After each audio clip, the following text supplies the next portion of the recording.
Hey everybody, so today we're going to do something different. I had a show here in Atlanta and I have some friends that came for the show. And I said, why don't you come in today and we're going to do an old school podcast. And we have no agenda. We don't know what we're going to talk about. I actually have a starting topic, but I'd like to introduce everyone. Some of them you will know because they are YouTubers. We're going to start with Ward Carroll. Ward, tell everyone about your channel. I've been on the Rick Beato 2 channel a couple of years ago, so maybe your regular viewers recognize me. We did the Top 10 Perfect Albums episode.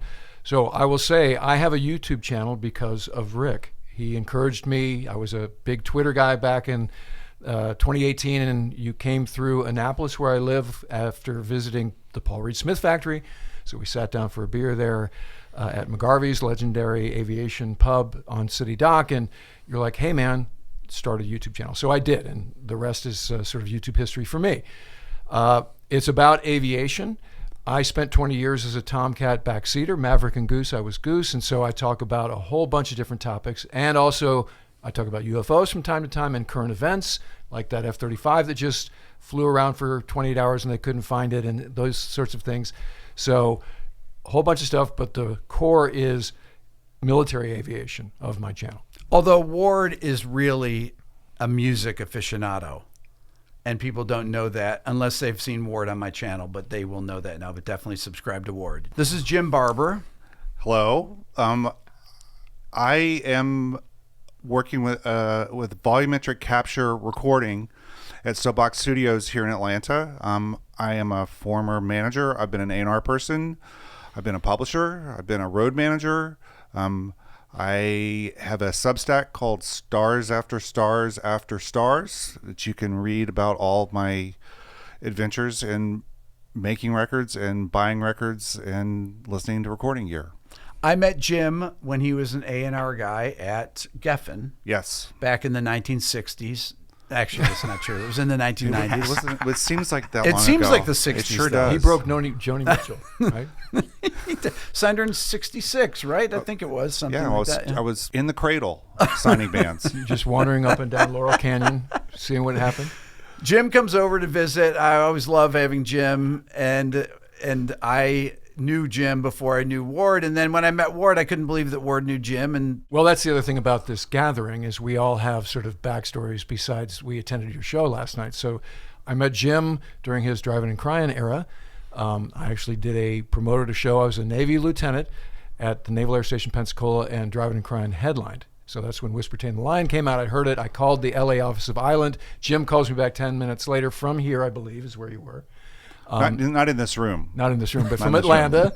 And so fast forward years later, Jim actually optioned my first novel. He was the first guy to put a team together in LA, and we went through those things together. And then I hired Jim to be the entertainment editor at military.com when I was the editor of military.com. In fact, Jim outlasted me at military.com, and he recently left that job. So we've had a lot of things going on through the years. And then I heard about Fran through Jim. Okay, let's introduce Fran. This is Fran Capitanelli. Now, Fran and I have been friends for it's almost 30 years. 30 years. Okay, Yeah. Played in bands, different bands at the same time.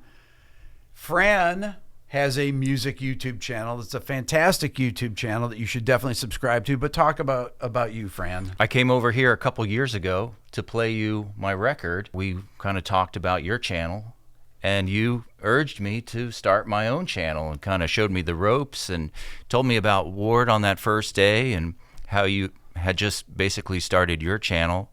And I was off and running, and it's basically a music channel with some bits of comedy and a little scatterbrained, but that's what I gotta give you what I am. So Ward, you saw Fran's channel. I loved it. I made the connection. So, and I know Fran because Eric Levin from Criminal Records. Yeah. In my freelance producer days, introduced me to his band, the Tom Collins, and this was the absolute twilight days of good rock bands getting signed to major labels, and we did some speculative demo recording, and the results were amazing, but the timing was not right for us. But we met each other about 15 years ago, and we made some great music together. The results of the recordings were amazing, but the outcome of the band ended up in not so amazing in the bargain bin. Okay, so I'm going to just jump into a topic here. This is a repost on Guitar World. It says, Bob Ezrin has lied through his teeth for years. Roger Waters claims rejecting David Gilmour's iconic guitar solo at the end of Comfortably Numb was a first take or not. Does that even matter? No. I mean, the first take, the magic of the first take, if you can get it like that, then it's a special moment. But it happens so rarely. And nowadays, you piecemeal solos together to get all the best bits. And some of the greatest guitar players have comp tracks where they take, 3 or 4 solos and take all the best bits out. And Well, I don't think it diminishes David Gilmour as the guitarist we all No, respect. no. But Yes. in terms of the urban legend, the myth, this Yes. is the same thing they said about Slash for the Appetite solos. Those were all first take. There's something about that, like, okay, push, record, go, that's it, move on, right? If that happened, that's kind of this sort of, otherworldly thing that you get to hear. But if it's, punch in, punch out, multiple takes, that doesn't diminish the final product. Jim? Well, when you have a band member who quits the band and didn't realize when he quit the band he would lose control of the narrative. I mean, that's really been the issue with Roger Waters and David Gilmour for the past, is it 30 years now he's been out of the band? So I have an experience with this. I spent about 3 months in the early 2000s at a studio called Chateau Miraval in Brignoles, France. And Patrice, the guy who ran the studio, told the story of the making of The Wall. And so at the time, apparently they were getting along so poorly that one faction of the band worked at Miraval, and then 2 hours away in Nice, other members of the band were recording, and they were sending tapes back and forth. So I would say if that's true, there's no way for Roger Waters to know what David Gilmour was up to in the studio anyway, because he wasn't there when David recorded his solos. Sunset Sound has a YouTube channel, and they have put up the multi-tracks of Van Halen, the first Van Halen record. Now those things are out there, but they have the actual multi-mics of Eddie's amp, which apparently had 2 microphones on it. But the thing that struck me was they had the drum mics, the room mics from Eruption, and Eddie plays the solo, and it's just one take. There's no punch-ins, there's nothing, but it's absolute perfection. Well, that solo. Van Halen had been playing those songs for years.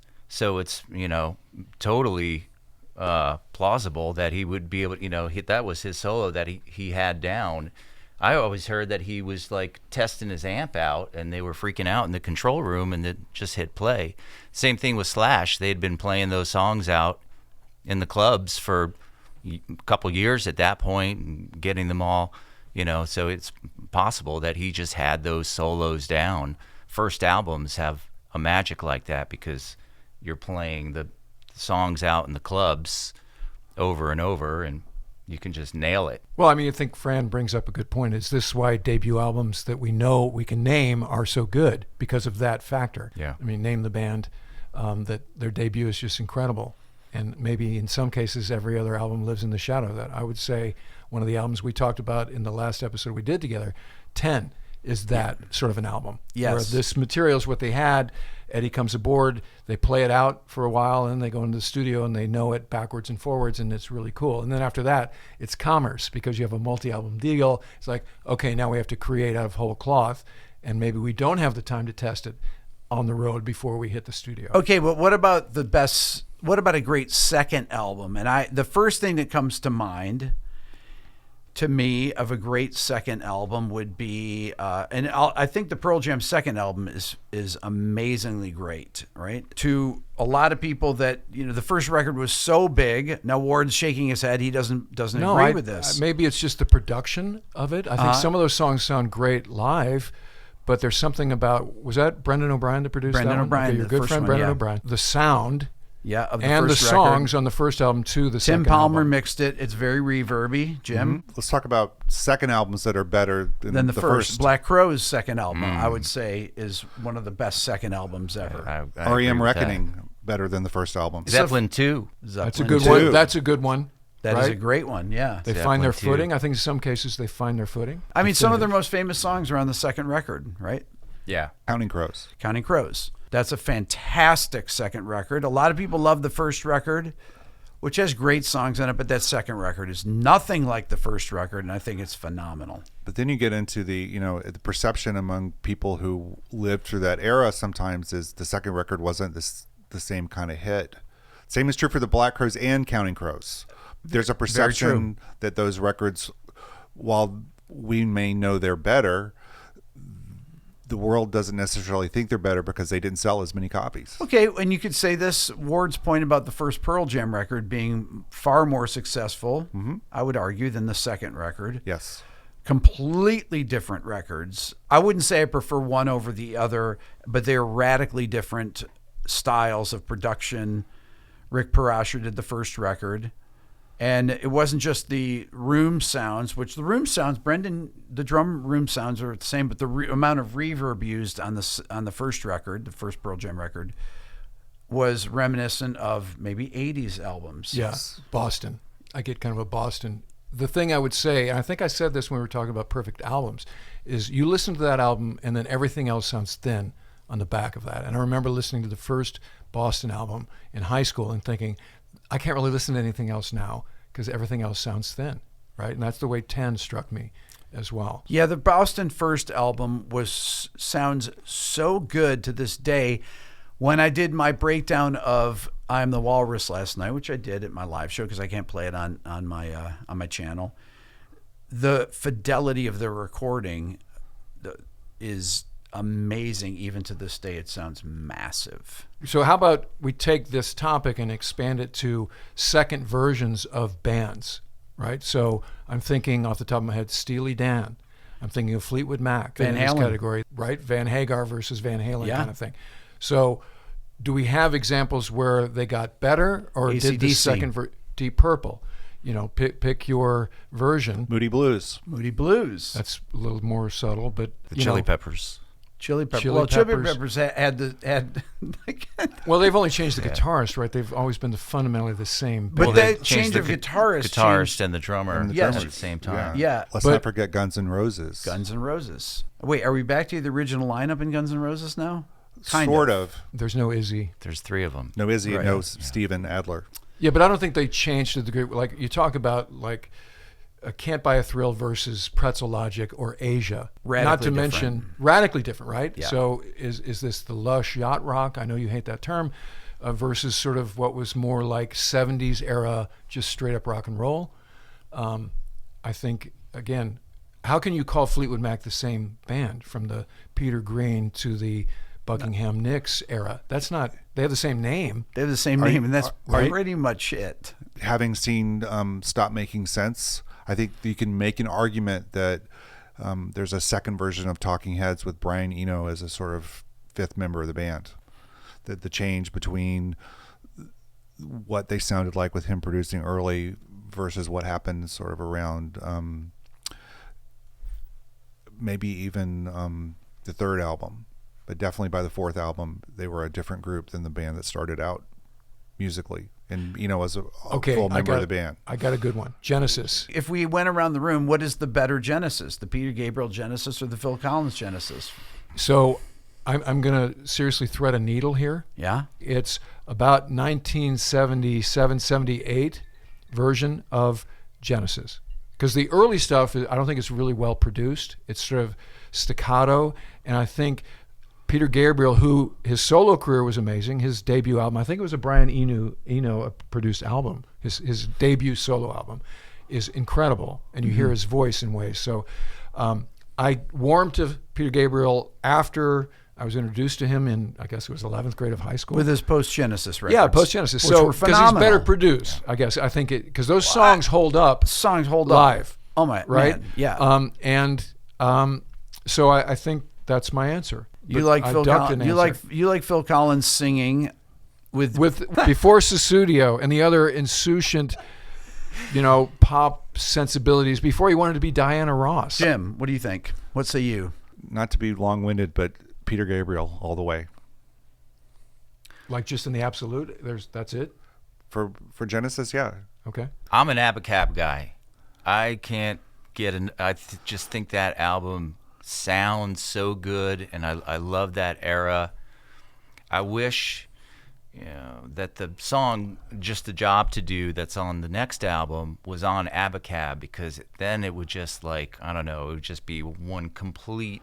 Because I always put on that album after Abacab, the self-titled Genesis, just for that one song.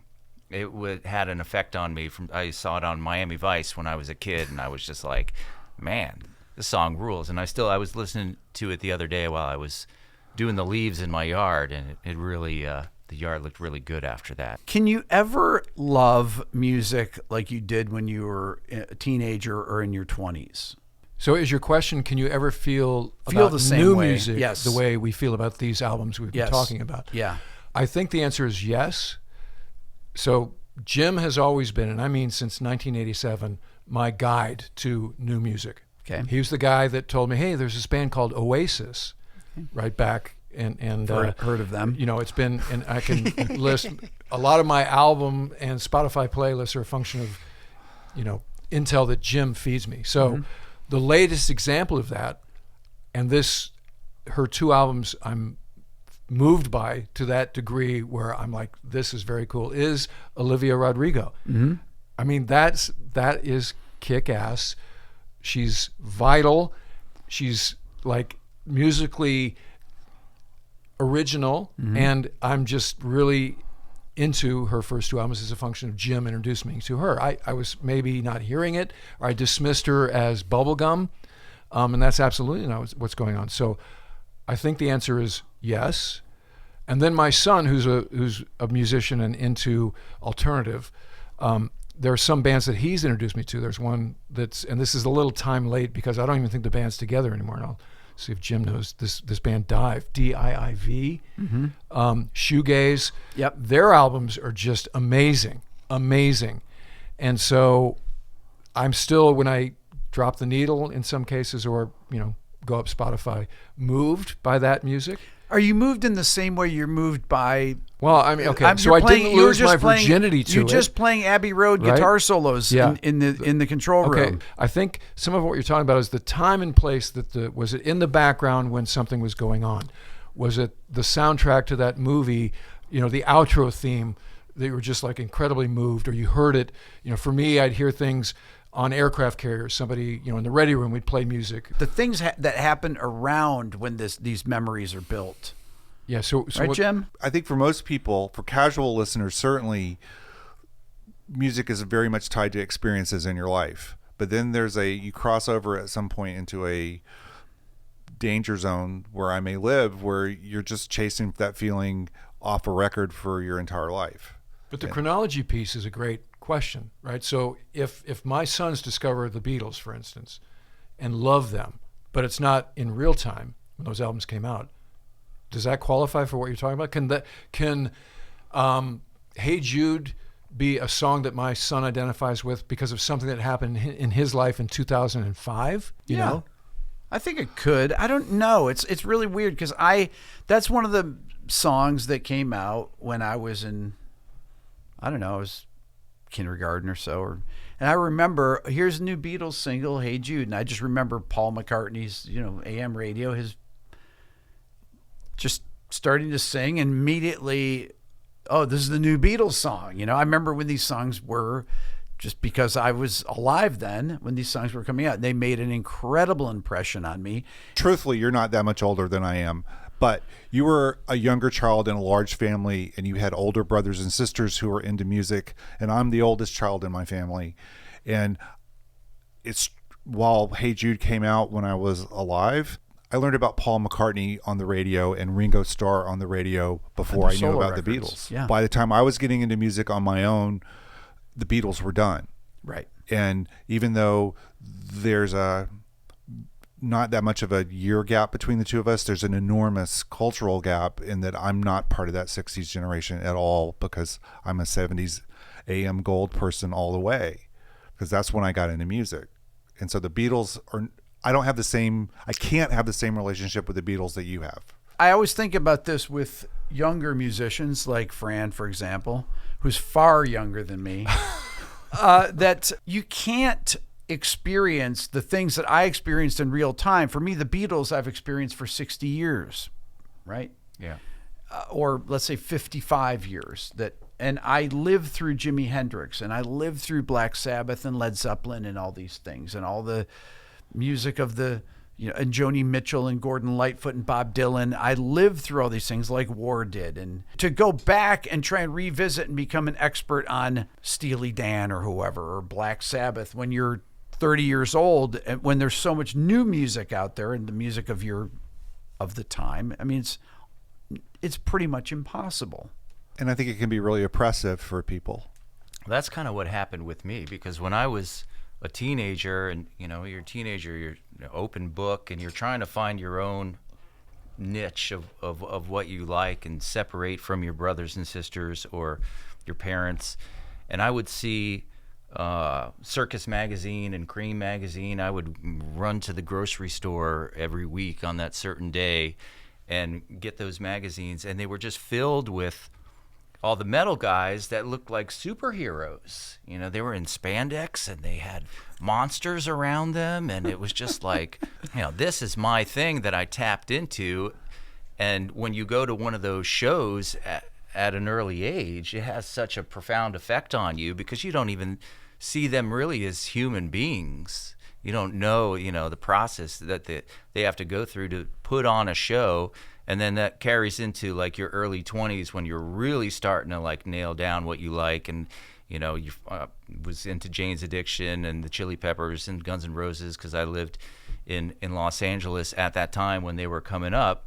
And those so I had to backtrack later in my late 20s, became a huge Beatles fan, which probably, they're definitely in my top 3, but I didn't really have the knowledge of them when I was a kid, other than what I heard in the car. Well, I think one of the elements that you bring up there that resonates with me, and this is to Rick's question of, can at our advanced age we feel the way we felt at that time, is, let's just call it danger, right? So you see these guys, like you said, they don't even seem human.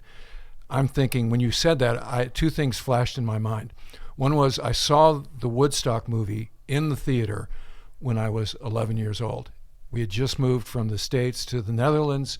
My parents were sick of us. We were living in some, bed and breakfast kind of a thing. And they're like, go downtown, like by ourselves. We jumped on the tram and we went to see the Woodstock movie, of all things.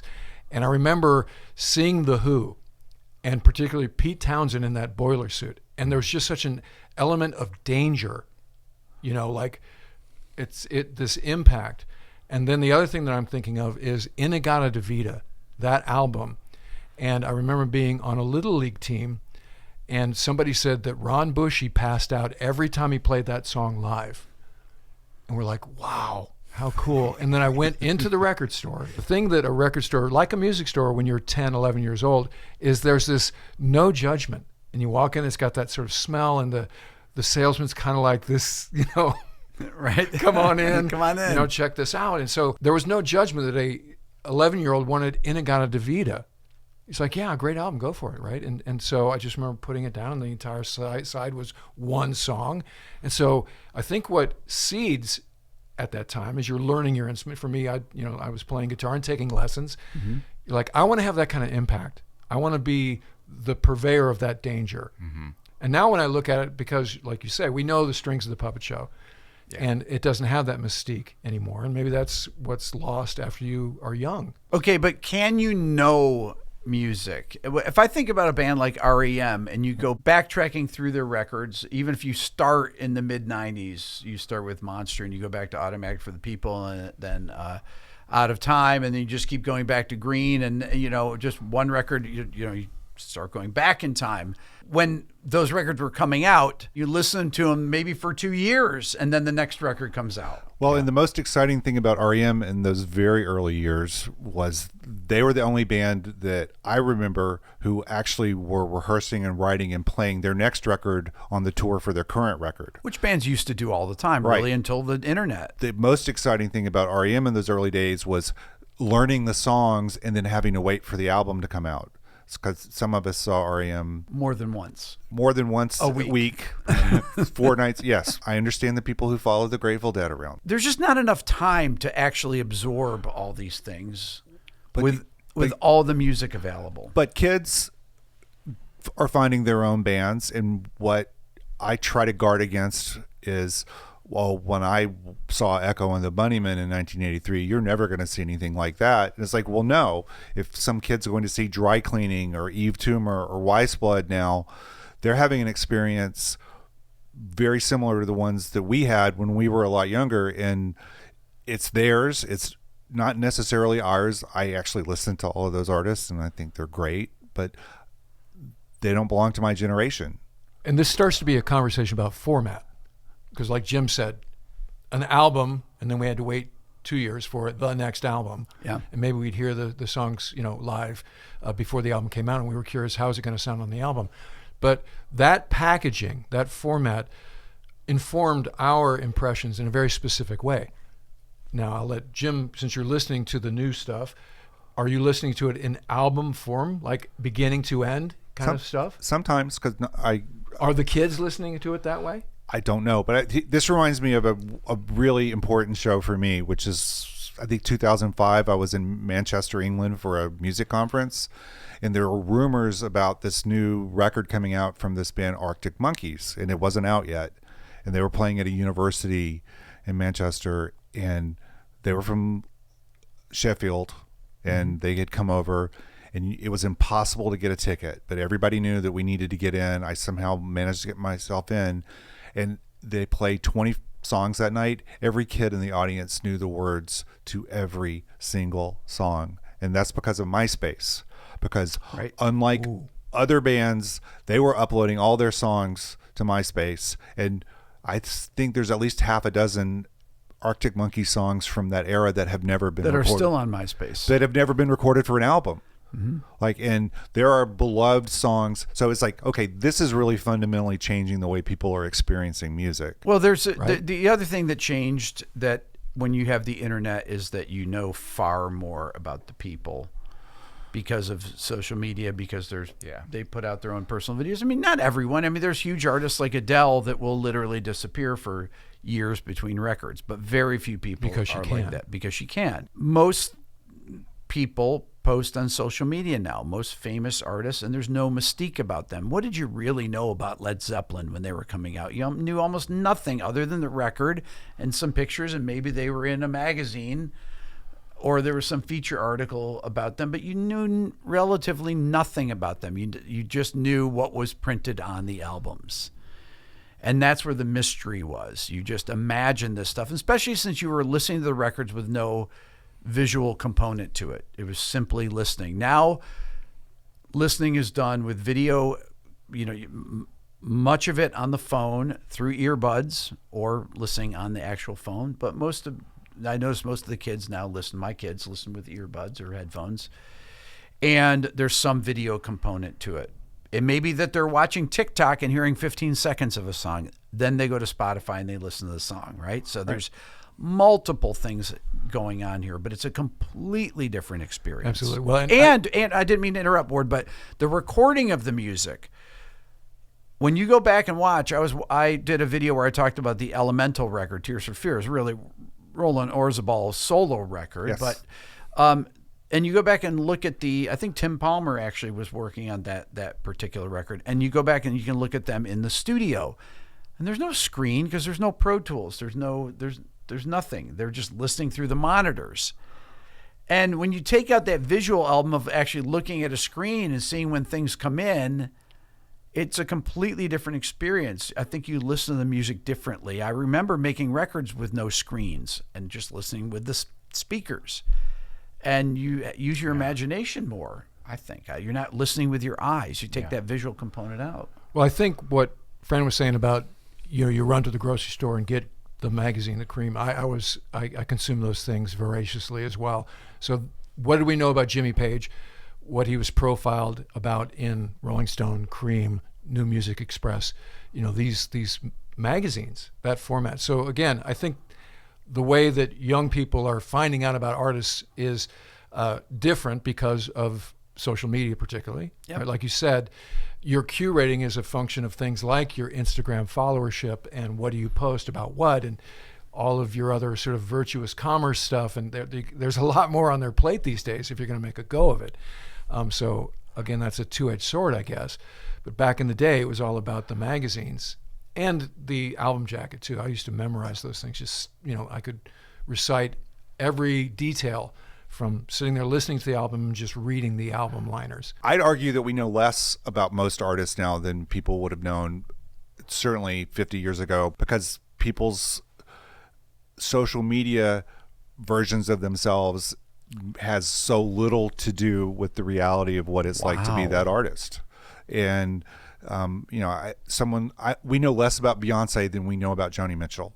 Beyonce presents a version of herself to the world that is completely constructed by her. I actually admire her for it, because I think it keeps her creativity safe and her family safe. But in 1972, if you let Lester Bangs or Dave Marsh go on the road with you for a Cream magazine feature, you didn't know what was going to come out. You had no control there. Interesting. As the celebrity profiles grew, sort of the Vanity Fair approach to life in the 90s, being an artist and letting someone into your life to write what will be a serious profile of you was an incredibly dangerous thing. You're right about that people do present themselves, a curated version of themselves through social media. I know that some people have trouble with that idea, that they're not getting the real thing, but I think anybody who's been in show business for a long time knows that there's the version of that people are on stage as performers for their own mental health isn't necessarily the same person they are when they go home. Yeah, but just as the artist, just about the music and going to the show, back in the day, you saw the show and you just had to remember it. That's right. And you could only look, you got 4 or 5 people on stage. You could only look at one person at a time. Now you can go and watch the whole show again the next day and see all the little things that you missed and reinforce, the memories that you had. But when you go to a really good show, it kind of grows over time, the memory of it. And the myth, maybe? Yeah, if you only get to see it the one time. And then sometime, like I've gone back and watched some of the shows that I went to when I was a kid. There's a few of them out there, and it kind of blows the myth a little bit, because you have such a grand memory of it. I mean, you bring up a good point. So I saw A Perfect Circle a couple of years ago, and they had a strict rule, no phones, right? And then at the last song, Maynard said, okay, phone's out, and then kaboom. And I remember thinking, this was kind of cool that my view was not impeded by a phone or 1,000 little glows, right? So it's the live in real time kind of thing. So yeah.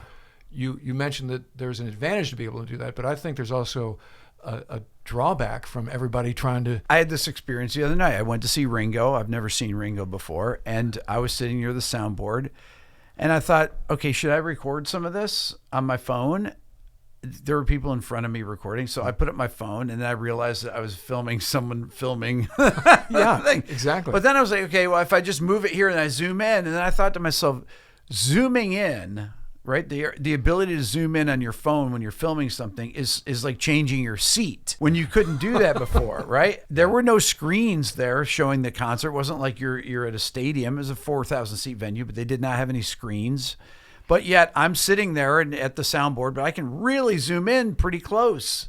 So venues that do have screens, and I'm thinking of Meriwether Post, because we saw Father John Misty there, and you wind up watching the screen. I mean, he's down here, and you're like, I'm just here watching TV. Right. Yeah. It struck me. I'm like, what's the point? That's why I don't like to go to those kind of shows, because I don't like to go to shows that have screens where you have to watch the artist, where you're basically watching them on TV, like you said. So I saw Echo and the Bunnymen in New Orleans on the SS President riverboat in 1985. Okay. And for 20 years, I told everybody, this is the greatest show I've ever seen in my life. This is a really important evening. I remembered so many things about it. And then a bootleg came out.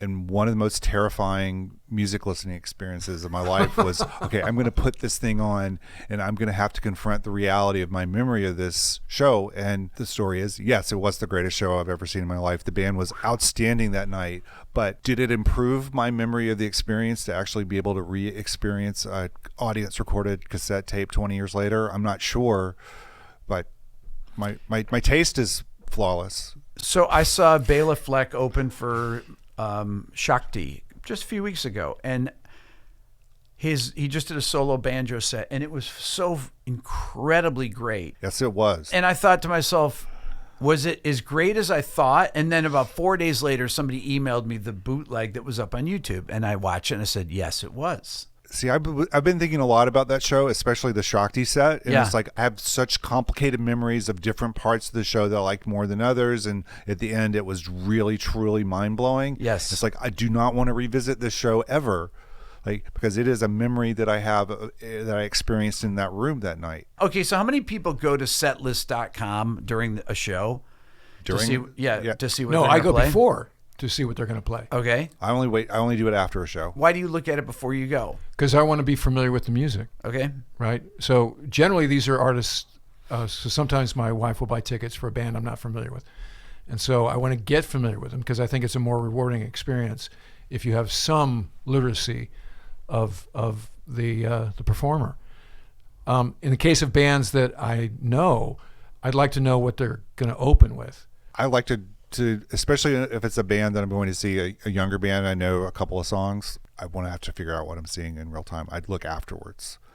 But because it's not my job at this point, it's a lot more fun to go to a show and just experience it in real time than have to be analyzing everything all the time. Okay, I want to know, go around the table and see, how do people listen to music? Jim, are you an LP guy? What's your preferred listening? It depends on what the actual recording is. If it's a record that was recorded for LP, and it is a right generation pressing, say I have an original Australian pressing of the third Easy Beats album, which is in mono, and it is the loudest record I've ever heard in my life. And that is, to me, the only way to hear that music. But as time has passed and I've gotten familiar with high-end audio DACs, I'm really a huge fan of listening to high-resolution streams on Qobuz. Not everything translates to high-res audio, but a pair of Focal headphones through a great DAC is probably how I listen to music more than any other way now. Ward? So I will live in Jim's shadow in this, as I normally do. So Spotify with Beats headphones is probably what I listen to most. But my son, who I mentioned before, is into alternative and a musician, also works in a used record store in Shepherdstown, West Virginia. He's reintroduced me to the LP format. Okay. I have a pretty high-end stereo and turntable that I've had for years. So 180-gram record pressings of the classics. I just got Sgt. Pepper and Dark Side of the Moon, and those sound fantastic, right? So I'll just, like the old days, up very near where I shoot my YouTube episodes, I have the speakers, and I'll sit there and crank it like the old days, and it just sounds there's so many more dimensions than listening through the headphones. But that's not what I normally do. That's if I have a rainy Sunday and the wife's out and I can crank it and that sort of thing. Fran? I mean, obviously vinyl, but the vinyl is you're locked in. You have to be there to flip it over. But I think like every stereo, even like the crappiest car stereo, you can hear stuff that you didn't hear on the vinyl, or even with the earbuds. I just broke down and got some earbuds a couple months ago, and I didn't even use them for the first month that I had them because I was, certain that it was going to sound terrible.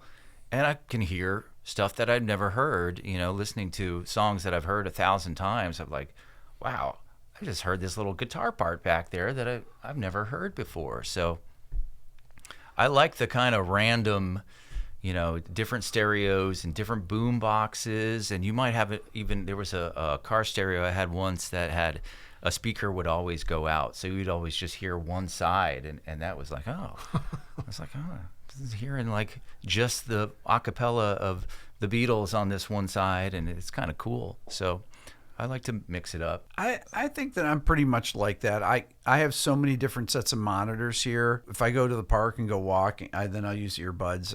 I'm not a fan of headphones. I mean, I don't wear headphones very often, and I don't like to wear earbuds. But if I'm walking, I will do that. But I typically like to listen to music through speakers. I will raise my hand for records recorded in the late 80s through the 90s that were originally intended for the CD format. I generally prefer to listen to that music on CD. I totally agree. I'm sure we could do about 3 hours on that topic, Rick. And we will. I'm going to invite you guys back. This has been really amazing. It's been great to have you guys here. I've been wanting to get the three of you in here. We've been talking about this for months and months. Yes. And this was a great time. It was great seeing you guys at the show and hanging out. I talk to Ward all the time, and we talk about YouTube and other things. And you guys should definitely subscribe to their channels and to Jim's Substack. I'll put the link in the description below. But guys, thank you so much. I had a great time, and it's been great hanging out with you today. Thanks very much. It was great seeing Billionaire last night as well. Yeah. You guys rocked. Thanks. Listen to Billionaire on CD if you can.